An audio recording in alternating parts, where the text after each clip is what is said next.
Well, since House Speaker Nancy Pelosi's visit to Taiwan earlier in August, the region has been on a knife's edge, if you will, as China has ramped up military movements off the shores of the island. To the tense situation in the Taiwan Strait. Taipei has fired warning shots at Chinese drones. Taiwan's military just fired warning shots at a Chinese drone.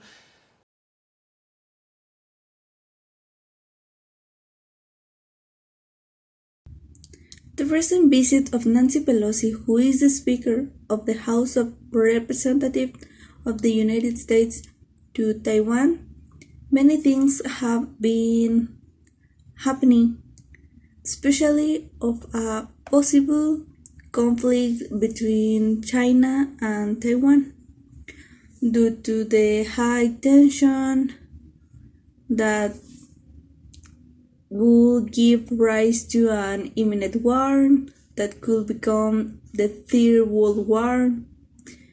However, what is really going on and why is there so much tension? To put ourselves a little in context, we must go back several years.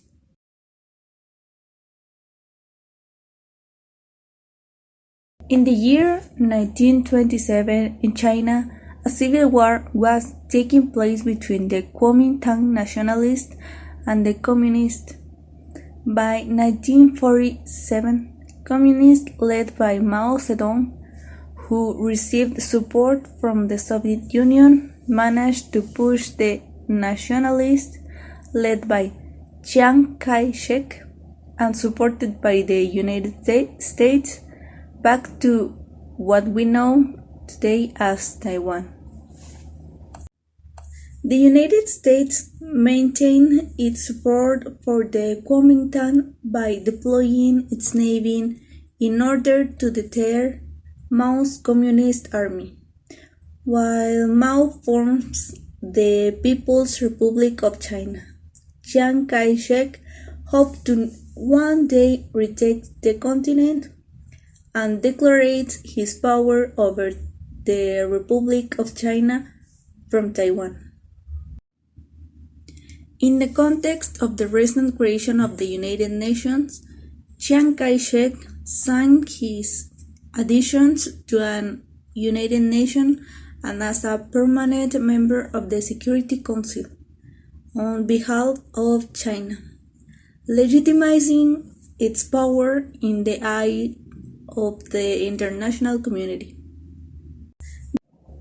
However, as the international scenario begins to change, the Cold War situation unites the United States and Mao's People's Republic of China against a common enemy, the USSR.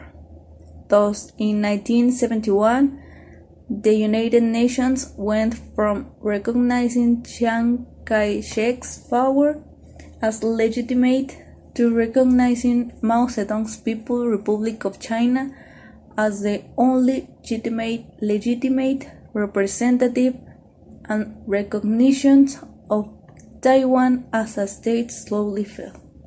Taking all the above into account is that you can get an idea of the tensions between China and Taiwan.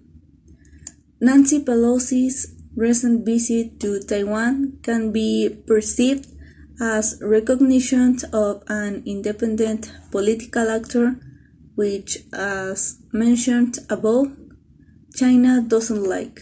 Now, why are there mentions of a Third World War? After the Russian invasion of Ukraine, there were concerns about China taking Taiwan in what United States President Joe Biden spoke. We agree with the One China policy. We signed it, and all the corresponding agreements were made from there. But the idea that you can take it by force, just take it by force, is just not up. While tensions between China, Taiwan, and the United States are quite tense, reaching the conclusion of a possible Third World World War is hasty. A war today is not viable for any of the nations, especially China, which is suffering from shortage and thirst caused by the intense heat waves of climate change. A conflict may be a conclusion, but the concerns of today's world go beyond the expansion of its territory as it was known a century ago. New forms of colonialism and the hegemony of Western countries like the United States are another factor why a war might be further away than mentioned in the news.